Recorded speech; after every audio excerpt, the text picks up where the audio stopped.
Holidays bring with them challenging listening situations such as events, parties, noise, and crowds, which create complexities for people with hearing loss. So, how does a person with hearing loss survive the holidays?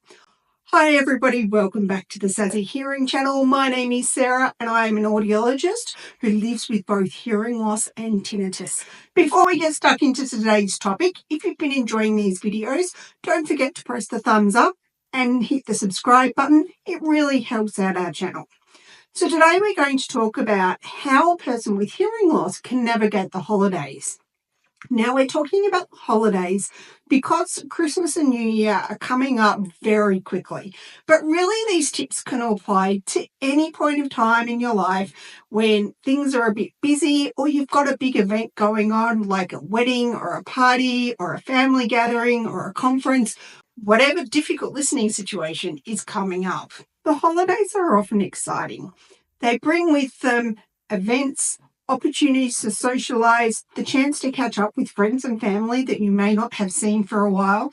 But for people with hearing loss, these often create situations that are difficult to hear in and can create stress and anxiety, not to mention the fatigue that goes along with trying hard to listen in those tricky situations.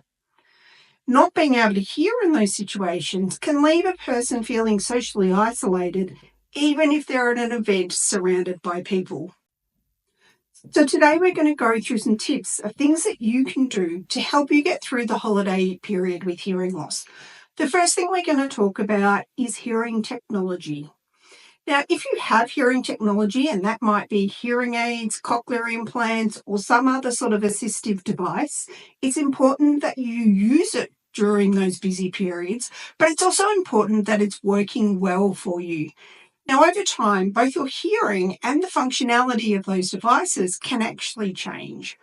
So it's important to periodically get your hearing and your hearing device checked by your hearing care professional. Now, if you haven't done that this year, if you put it off and skipped your appointment when it came up this year, make an appointment now and go in and have your hearing and your hearing devices checked so that you can be sure that they're working as optimally as possible.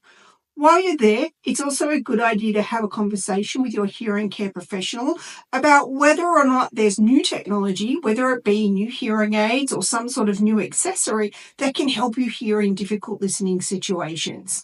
Just because you ask about those devices doesn't mean you have to buy them or buy them now, but it means that you have the information. Every now and then there's a leap in technology that can mean that changing hearing aids or adding an accessory can make a huge difference to being able to hear in those noisy situations that come up over Christmas. So if you haven't had your hearing and your hearing aids checked, the first step is to book in and have that done. It's also important to make sure that you have enough of any consumables that you might need to get you through the holiday period. A lot of clinics close between Christmas and New Year, and some are even closing this year from the 20th of December. So check that you have enough batteries, filters, domes, anything else that you might need. And if you don't have enough, make sure that you stock up before your clinic closes. Now, while we're talking about those disposable type items that do need to be changed periodically, it's a good idea to change them before a big event. So, for example, if you're going out on Christmas Day and you've got Christmas breakfast, Christmas lunch, and Christmas dinner, before you go out, make sure that you've changed your battery, that you've changed your domes, you've changed your wax filters so that everything's working as well as possible. If you have rechargeable hearing aids, make sure that they're fully charged before you start the day. So don't forget to put them on to charge the night before you've got a big day of events. That way you can be sure that your technology is there to support you through your listening needs of the day. For those of you who have rechargeable hearing aids, if you have a really long day planned, make sure that if your hearing aid may not get through the whole day on a single charge, that you put some time in the day somewhere just to pop it on the charger for 15 minutes and top up the charge so that you can get through the day. Now, technology is great, but it is best used in conjunction with communication strategies. Communication strategies are something that you can use with or without hearing technology such as hearing aids to optimize how you hear in a certain environment. There is a very large range of communication strategies that you can implement, but today we're just going to go through three main ones that you can implement fairly easily. The first one of those is make sure that you're looking at the person that you're talking to. When you're looking at the person that you're talking to, you can combine the things that you hear with the information that you see to get the message the person is trying to convey to you. That's really important. Also, hearing aids tend to focus towards the front, so they tend to pick up sounds better from the front than behind you. So by looking at the person that you're talking to, you're optimizing your technology. The second strategy is to keep background noise down to a minimum. Now, you won't always have full control of the environments that you're in, but there are some things that you can do to keep the noise levels down. One of those is to turn off background music or the television. Having that extra noise when there's lots of people just adds to the cacophony of noise and makes it more difficult to hear. It can also be a good idea to close doors in between rooms to isolate the noise coming into the room that you're in from other rooms. If it's your own house, it's also a good idea. Don't put the dishwasher on while everybody's still there. Again, that just adds to the noise. If you do find that you're in a noisy room, try moving towards the edge of the noise or away from the major noise sources to optimize your ability to talk to the person that you're talking to.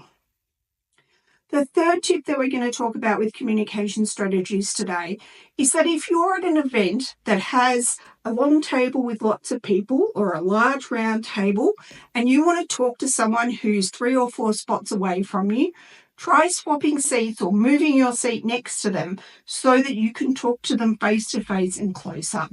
Often when we're at events, people try and talk to the person who's 4 people over and across the other side of the table with conversations going on in between. And if you have a hearing loss, that's just not practical. It makes it much more difficult for you to be able to manage the conversation. But by moving closer to the person, you make it much easier on yourself. There's also a lot of other communication strategies that you can use to make it easier to hear in noisy environments. I do have a book which bundles all of those strategies up into an easy to read format. I will put the link to the book in the description and in the comments to make it easy for you to find if you're interested in exploring that further. So we've talked about technology and we've talked about communication strategies. The other thing that's really important when you're in noisy situations is to look out for yourself and to look after yourself. Looking out for yourself often means advocating for yourself. So telling the people around you what you need to be able to have a conversation with them, whether that be to tell them to call you and get your attention first before they start talking to you, or whether it be turning off the music in the background. Advocate for yourself and tell people what you need. You'll often find that people are really quite happy to help you as long as they know what you need. Looking after yourself often involves taking time out when you need it, recognizing the fact that these situations can be stressful, they can be more tiring than they are for somebody with normal hearing. So don't be afraid to take a break. You can even schedule a break in your day. So it could be that between lunch and dinner, you schedule half an hour to duck home, have some time out, have a rest, so that you're not maintaining that stress during the day. The other thing you can do is have quiet time in the car in between events. So rather than everybody talking in the car as you go from event A to event B, make sure that everybody just knows that that is quiet time. Time when everybody can have their own thoughts and you can just have some time to relax, not concentrate on listening, and just recharge a little bit before you go to that next event. It can also be a good idea to spread events out if you can, recognizing that you can get more tired at these types of things as a person with hearing loss. So if you get the chance to pop one of those events on a different day, do that. Give yourself that break. Don't try and cram everything in right next to each other when you know that it's going to be tiring. You can also find sometimes that even just taking 10 minutes out away from the noise when you are at an event is quite useful if you're starting to feel overwhelmed. There are also relaxation techniques that you can use, things like breathing exercises that can be really useful in those situations so that you can just help yourself relax. And the more relaxed you are, the easier it is to follow conversation. The more stressed you become, the harder it is to deal with those situations. So that's a little bit about how you can survive the holidays. Do you have a tip that I haven't covered today? Pop it down in the comments. I'd love to hear it.